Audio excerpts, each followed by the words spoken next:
दोस्तों, पश्चिम बंगाल की मुख्यमंत्री ममता बनर्जी सुप्रीम कोर्ट पहुंची और वहां उन्होंने एक बेहद भावुक बात कही। सब कुछ खत्म हो चुका है, कहीं इंसाफ नहीं मिल रहा है और इंसाफ के दरवाजे पीछे रो रहे हैं। मैं अपनी पार्टी के लिए नहीं लड़ रही हूं। पश्चिम बंगाल की मुख्यमंत्री ममता बनर्जी ने आखिरी गुहार, अंतिम अपील की तरह यह बात सुप्रीम कोर्ट के चीफ जस्टिस के सामने रख दी। SIR process is only for deletion, not for inclusion. Mismatch not only the title, sir. Mismatch, mismap, unplanned. Now suppose a daughter after marriage, she go to the in-laws house. Micro-observer is the final authority. Election Commission, WhatsApp Commission. WhatsApp Commission is saying it is only the micro-observer. उनकी bench के सामने कह दिया कि चुनाव आयोग WhatsApp आयोग हो गया है। पश्चिम बंगाल में आने वाले विधानसभा चुनाव सिर्फ राज्य के लिए नहीं बल्कि पूरे भारत की राजनीति के लिए एक बेहद अहम माना जा रहा है। वजह साफ है, यह मुकाबला दो बड़े और दो मजबूत राजनीतिक चेहरों के बीच हो रहा है। एक तरफ है ममता बनर्जी जिन्हें बीजेपी वोट चोर बोलती है और दूसरी तरफ है बीजेपी जिसे राहुल गांधी वोट चोर बोलते हैं। यह चुनाव खास इसलिए है क्योंकि ममता बनर्जी उन गिने चुने नेताओं में से शामिल है जो नरेंद्र मोदी को सीधे राजनीतिक चुनौती देती है। आंकड़ों की बात करें तो ममता बनर्जी दशकों से लगातार चुनाव जीतती आई है, जिससे यह साफ हो चुका है कि वह हार के दबाव से लगभग अनजान हो चुकी है। 2 फरवरी को चुनाव आयोग, 3 फरवरी को दिल्ली के मीडिया के सामने अपनी बात रखने के बाद 4 फरवरी को सुप्रीम कोर्ट की सुनवाई में अपनी बात कहने पहुंच गई। लेकिन सवाल एक ही है, बंगाल के इलेक्शन ममता बनर्जी के लिए इतना इंपॉर्टेंट क्यों है?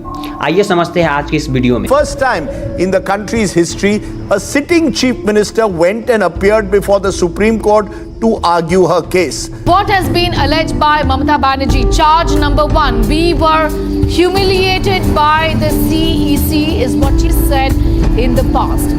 We were misbehaved with. This is what she said against the election commissioner when she met with them. That was charge number 1, humiliation on their part. पश्चिम बंगाल की राजनीति को समझने के लिए साल 2011 के एक टर्निंग पॉइंट है।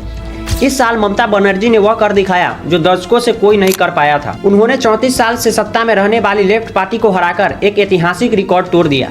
यह सिर्फ सत्ता परिवर्तन नहीं था बल्कि बंगाल की पूरी राजनीतिक दिशा बदलने वाला पल था। 2011 के बाद से लेकर अब तक यानी लगभग 14 से 15 सालों में ममता बनर्जी लगातार पश्चिम बंगाल की मुख्यमंत्री बनी हुई है। यह अपने आप में दिखाता है कि उनकी राजनीतिक पकड़ कितनी मजबूत है। अगर वे 2026 के चुनाव जीतती है तो यह उनकी लगातार चौथी मुख्यमंत्री पद की जीत होगी। 3 बार वह पहले से ही जीत चुकी है। दूसरी तरफ है भारतीय जनता पार्टी बीजेपी, जो पश्चिम बंगाल को सिर्फ एक राज्य नहीं बल्कि सिंबॉलिक पॉलिटिकल पावर की तरह देखती है।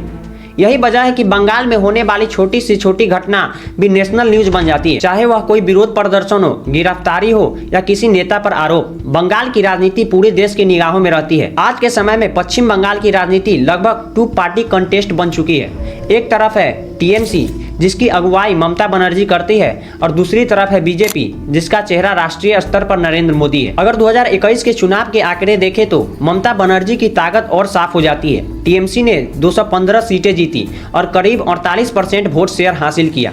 ये आंकड़े बताते हैं कि ममता बनर्जी कोई मामूली नेता नहीं है बल्कि पश्चिम बंगाल की सबसे ताकतवर और निर्णायक राजनीति खिलाड़ी है। बीजेपी चाहे देश की किसी नेता से डरे न डरे, लेकिन पश्चिम बंगाल में ममता बनर्जी एक ऐसा नाम है जिसे बीजेपी को साफ तौर पर चुनौती मिलती है। इसकी सबसे बड़ी वजह है पिछला विधानसभा चुनाव 2021 में बीजेपी ने पूरी ताकत झोंक दी थी। प्रधानमंत्री नरेंद्र मोदी के नाम पर रैली दर रैली हुई, बड़े बड़े विज्ञापन चले, सोशल मीडिया से लेकर जमीन तक जबरदस्त प्रचार किया गया, लेकिन नतीजा सामने आया तो बीजेपी 80 सीटों तक भी पहुंच नहीं पाई। ममता बनर्जी की पार्टी टीएमसी ने 215 सीटें जीत ली और करीब 48% वोट शेयर हासिल किया। यह आंकड़े बताते हैं कि बंगाल में सिर्फ चुनाव प्रचार से नहीं जीते जाते बल्कि लोकल पकड़ और भरोसा ज्यादा मायने रखता है। यही वजह है कि पश्चिम बंगाल में बीजेपी के लिए सिर्फ एक राज्य नहीं बल्कि सिंबॉलिक बैटल ग्राउंड बन चुका है। अगर बीजेपी यहां जीत जाती है तो यह दिखा सकती है कि वह हर उस नेता को हरा सकती है जो मोदी को सीधे चुनौती देता है। अगर वह हारती है तो संदेश जाता है कि ममता बनर्जी जैसा नेता अभी बीजेपी के लिए बड़ी रुकावट है। इसी बैकग्राउंड में पिछले कुछ समय से पश्चिम बंगाल में ईडी की कार्रवाई तेज हो गई है।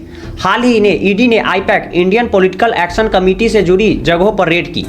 आईपैक वही एजेंसी है जो राजनीतिक पार्टियों के लिए चुनावी रणनीति, सोशल मीडिया प्लान और पब्लिक इमेज मैनेजमेंट का काम करती है। दिलचस्प बात यह है कि आईपैक पहले बीजेपी के साथ काम कर चुकी है और उस समय बीजेपी को चुनावी सफलता मिली थी, लेकिन इस बार आईपैक ममता बनर्जी और टीएमसी के साथ काम कर रही है। टीएमसी का आईटी सेल, सोशल मीडिया, रणनीति और कई चुनावी प्लान आईपैक ही संभाल रहा है।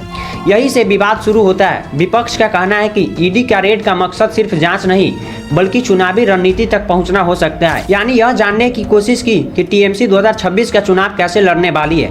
अब कहानी में सबसे बड़ा ट्विस्ट आता है जब ईडी की टीम रेड करने पहुंची तो आमतौर पर नेता दूरी बना लेते हैं, लेकिन यह ममता बनर्जी खुद मौके पर पहुंच गए पुलिस बल के साथ। उन्होंने ईडी के अधिकारियों को रोका, सवाल पूछे और बाद में इस कार्रवाई के खिलाफ खुलकर सामने आ गई। इतना ही नहीं, ममता बनर्जी ने ईडी अधिकारियों पर ही एफआईआर दर्ज कर दी। अब सवाल उठता है कि ईडी की भूमिका कितनी निष्पक्ष है। अगर 2014 से 2025 के आंकड़े देखें तो पता चलता है कि ईडी की लगभग 90% कार्रवाई विपक्षी नेताओं और पार्टियों से जुड़ी रही है। सजा की दर बहुत कम है, लेकिन रेड और जांच की संख्या बहुत ज्यादा। इसी वजह से आलोचक कहते हैं कि ईडी अब एक जांच एजेंसी से ज्यादा राजनीतिक दबाव का हथियार बनती जा रही है। पश्चिम बंगाल की राजनीति इस वक्त भारत की सबसे ज्यादा चर्चा में रहने वाली राजनीति बन चुकी है। वजह सिर्फ चुनाव नहीं है बल्कि वह टकराव है जहां साफ साफ दिख रहा है बीजेपी बनाम ममता बनर्जी।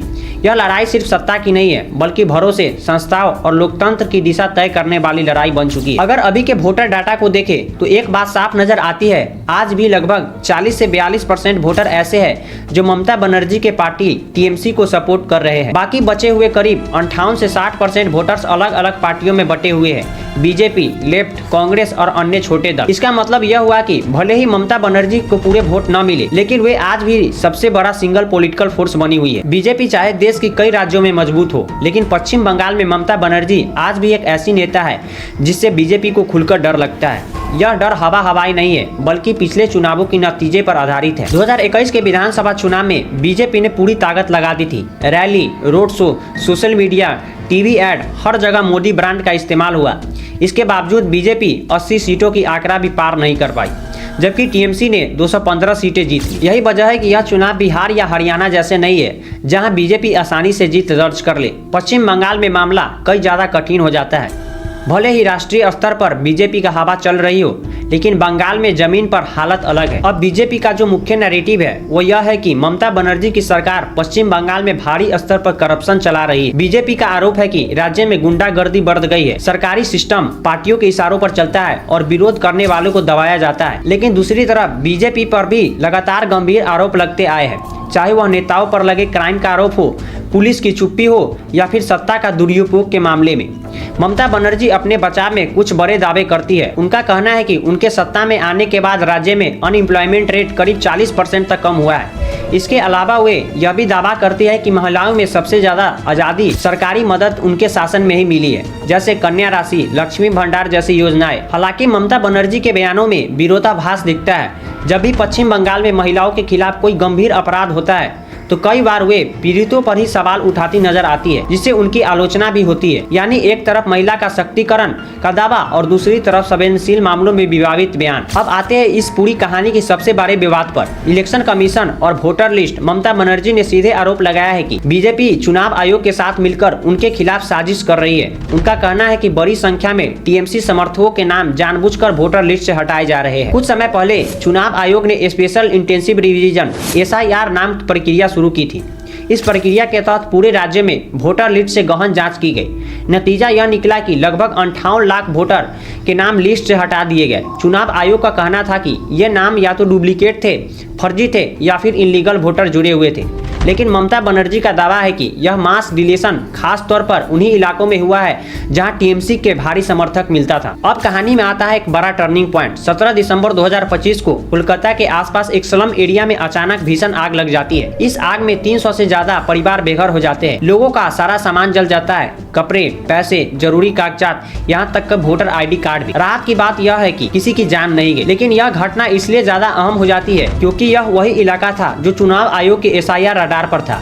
आयोग और बीजेपी दोनों पहले ही कह चुके थे कि इस इलाकों में बड़ी संख्या पर इलीगल वोटर रहते हैं जो कथित तौर पर टीएमसी को वोट देते हैं। बीजेपी ने यहाँ तक आरोप लगा दिया कि यह आग साजिश के तहत लगाई गई है ताकि सबूत मिटाए जा सके, वोटर वेरिफिकेशन को प्रभावित किया जा सके। हालांकि इस दावे की पुख्ता सबूत आज तक सामने नहीं आए हैं। अब अगर पश्चिम बंगाल की पॉपुलेशन डाटा देखें तो राज्य में हिंदू आबादी मेजोरिटी में है और जबकि मुस्लिम आबादी करीब 27 से 30% के आसपास है। 2021 के चुनाव में ममता बनर्जी को मुस्लिम वोटों की बहुत बड़ा हिस्सा मिला। बीजेपी को यहीं पर शक होता है कि पार्टी का मानना है कि मुस्लिम आबादी कम होने के बावजूद टीएमसी को इतनी ज्यादा सीटें मिलना सामान्य नहीं है। बीजेपी हिंदू वोटर की राजनीति करती है, इसे एक राजनीति राजनीतिक चुनौती की तरह देखती है। हालांकि यह तय करना कौन सच बोल रहा है कौन झूठ, यह किसी एक व्यक्ति का काम नहीं है, लेकिन एक बात तो साफ है कि पश्चिम बंगाल में पॉलिटिकल मसल पावर का इस्तेमाल लंबे समय से होता आ रहा है और यह सिर्फ टीएमसी तक सीमित नहीं रहा। अतीत में लेफ्ट और दूसरी पार्टियों भी इसका हिस्सा रही है। चाहे आप वोट टीएमसी को दे या बीजेपी को, बंगाल की हालत अचानक सुधर जाएगी ऐसा सोचना शायद हकीकत से दूर है।